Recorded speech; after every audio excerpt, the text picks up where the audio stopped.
Hi అందరికీ నమస్కారం. పాకిస్తాన్ ఎజెండాని మనమే అమలు చేస్తున్నామా? ఎస్, అలాంటి ప్రమాద ఘంటికలు అయితే మోగుతూ ఉన్నాయి. ఇప్పుడు అమలు చేయడం లేదు, అమలు చేసే ప్రమాద ఘంటికలు అయితే మోగుతున్నాయి. ఏంటి పాకిస్తాన్ ఎజెండా? చరిత్రలో ఉగ్రవాద దాడులు అనేకం జరిగాయి, కానీ ఇట్లా మతం అడిగి కాల్చేసిన ఉగ్రవాద దాడికి చరిత్రలో తొలిసారి జరిగింది. ఎందుకు అట్లా జరిగింది అంటే దాని వెనుక ఒక మాస్టర్ ప్లాన్ ఉంది. ఏంటంటే మనం హిందువుల్ని నేరుగా చంపలేం, అంటే భారతదేశాన్ని మనం నేరుగా ఏమీ చేయలేం. బయట నుంచి యుద్ధం అంటారా, వారాల్లో ముగించేస్తుంది భారతదేశం, పాకిస్తాన్ని మట్టి కరిపిస్తుంది. సో పాకిస్తాన్కి అంత శక్తి లేదు. విదేశాలతో మాట్లాడుకొని బలం పుంజుకుంటాం అనుకుంటుందా పాకిస్తాను? విదేశాంగ విధానం భారత్ దగ్గర చాలా గొప్పగా ఉంది. ఇవాళ పాకిస్తాన్కి మద్దతు ఇచ్చే దేశాలు ఏవి కూడా లేవు. సో భారత్ని బయట నుంచి ఏమీ చేయలేము. మరి అటువంటప్పుడు భారత్ని అంతర్గత కుమ్ములాటలతోటే దెబ్బతీయాలి అని పాకిస్తాన్ భావించింది. అందులో భాగంగానే ఈసారి తొలిసారి ఒక కొత్త ప్రయోగం చేసింది. ఆ ప్రయోగం ఏంటంటే హిందువులను మాత్రమే టార్గెట్ చేసి చంపడం. తద్వారా ఒక భావన పెరగాలి హిందువుల్లో. ఏమనంటే, సో హిందువులు పైగా ఒక పురుషుల్ని మాత్రమే చంపింది. పురుషుల్ని చంపడం ద్వారా ఒక మహిళను, ఆయన మీద ఆధారపడి ఉండే కుటుంబాన్ని రోడ్డున పడేయడం, ఈ ఎజెండాతో చంపింది. సహజంగా మనకేమనిపిస్తుంది అక్కడ చంపంగానే? ముస్లిమ్స్ మాత్రం వదిలేస్తున్నారు, హిందూస్ని మాత్రం చంపుతున్నారంటే వీళ్ళు ఒకటేరా, ఎప్పటికైనా మనమే వీళ్ళకి శత్రువులము, అంటే ప్రతి ముస్లింకి హిందువు శత్రువు అనే ఒక భావన క్రియేట్ అవుతుంది. ఆ క్రియేట్ అయ్యి ఈ బాధలో, కోపంలో, కసిలో, ద్వేషంలో ఏవేవో అనాలి. అది ముస్లిమ్స్కి కోపం తెప్పించాలి, ముస్లిమ్స్కి హిందూస్కి మధ్య గొడవ జరగాలి, అంతర్గత కుమ్ములాటలు జరగాలి. తద్వారా భారతదేశం డౌన్ అవ్వాలి. ఇది పాకిస్తాన్ యొక్క ఎజెండా. ఆ ఎజెండాని మనమే అమలు పరుస్తున్నామా అని ఎందుకన్నానంటే, ఎస్, అసలు వాస్తవానికైతే పాకిస్తాన్ ఎజెండా అనుకున్న రీతిలో అమలు కాలేదు. డిసప్పాయింటెడ్ పాకిస్తాన్. ఎందుకు అంటే ఎప్పుడూ లేని విధంగా అసదుద్దీన్ ఓవైసీ కూడా వచ్చి క్యాండిల్ పట్టుకొని నిరసన ర్యాలీలో పాల్గొన్నాడు. హిందువుల మీద ద్వేషం చిమ్మే అసదుద్దీన్ ఓవైసీ కూడా ఈసారి ర్యాలీలో పాల్గొన్నాడు.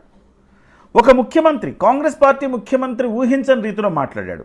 భారతదేశం అభివృద్ధి చెందుతూ ఉంటే మనల్ని దెబ్బతీయటానికి వీళ్ళు చేసిన పని చాలా దారుణం.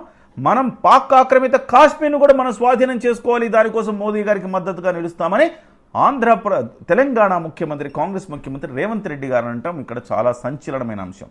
అంటే కాంగ్రెస్ పార్టీ కానీ ఇతర పార్టీలు కానీ మనకు మద్దతు ఇస్తాయి, ముస్లిం నుంచి మద్దతు వస్తుంది, ఒక అంతర్గత కుమ్ములాటలు జరుగుతాయి అని భావించిన పాకిస్తాన్కి ఇక్కడ చుక్కెదురైంది. అందరూ ఏకతాటి మీదకి వచ్చి నరేంద్ర మోదీకి పూర్తి స్థాయి సపోర్ట్ ఇస్తామని చెప్పి మాట్లాడుతూ ఉన్నారు. అంటే వాళ్ళ పప్పులు ఉడకలేదు. కానీ కొన్ని చోట్ల హిందూ అతివాదులు కొన్ని తప్పుడు ప్రకటనలు చేస్తున్నారు. నాకు ఒకటి రెండు వాట్సాప్లో కూడా వచ్చినాయి. హిందువులు ఎవరు కూడా ముస్లిం వ్యాపారుల దగ్గర కొనద్దు.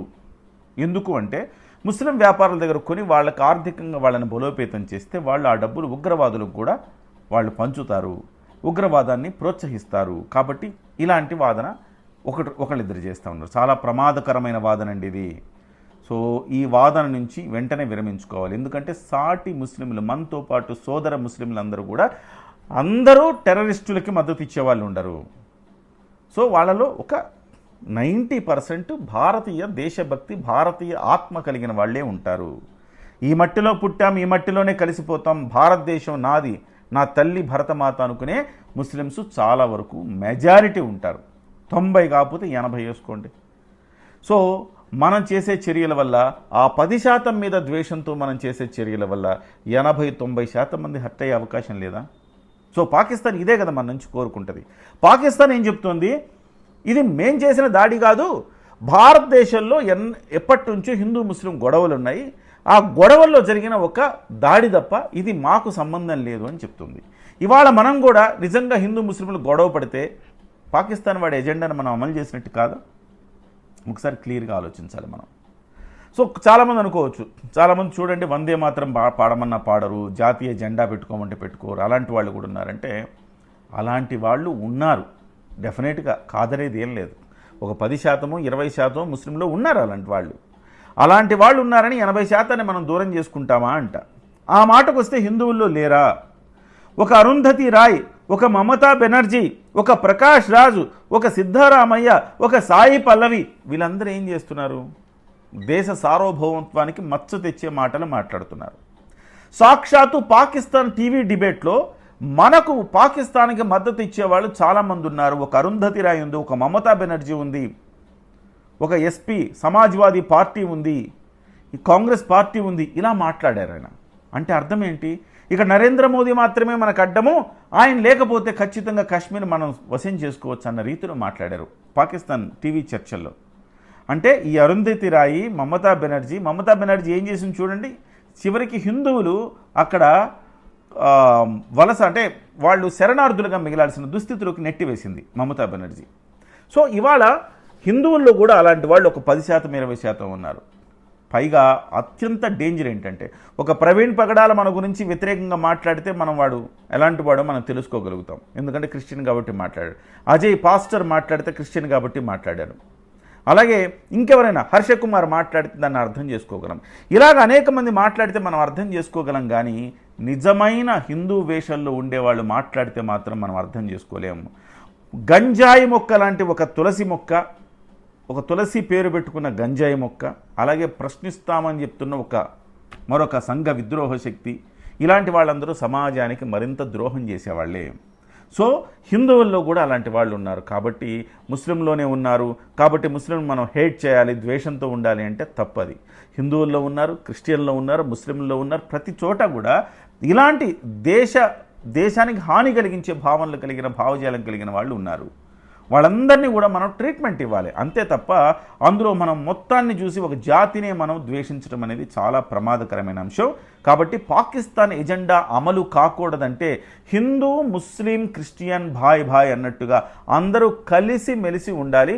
ఈ ఎవరైతే అతివాద భావజాలంతో మాట్లాడుతున్న వాళ్ళను కట్టడి చేయాల్సిన అవసరం ఉంది. ప్రతి ఒక్కళ్ళు హిందువులు కొంత సంయమనం పాటించాల్సిన అవసరం ఉంది. ఇది అందరికీ మెసేజ్ షేర్ చేయండి. డెఫినెట్గా ఇది చాలామందికి తెలియాల్సిన అవసరం ఉంది.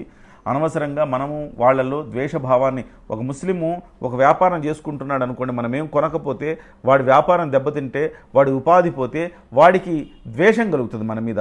చూడండి నన్ను ఏకాకిం చేశారు, సామాజిక బహిష్కరణ చేశారని వాడు తీవ్రవాదం వైపు మళ్ళీ ప్రమాదం ఉంది.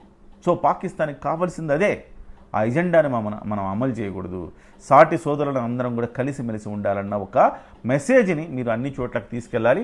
దయచేసి ఈ వీడియోని అందరికీ షేర్ చేయండి, మీరు లైక్ చేయండి, అలాగే కామెంట్ చేయండి.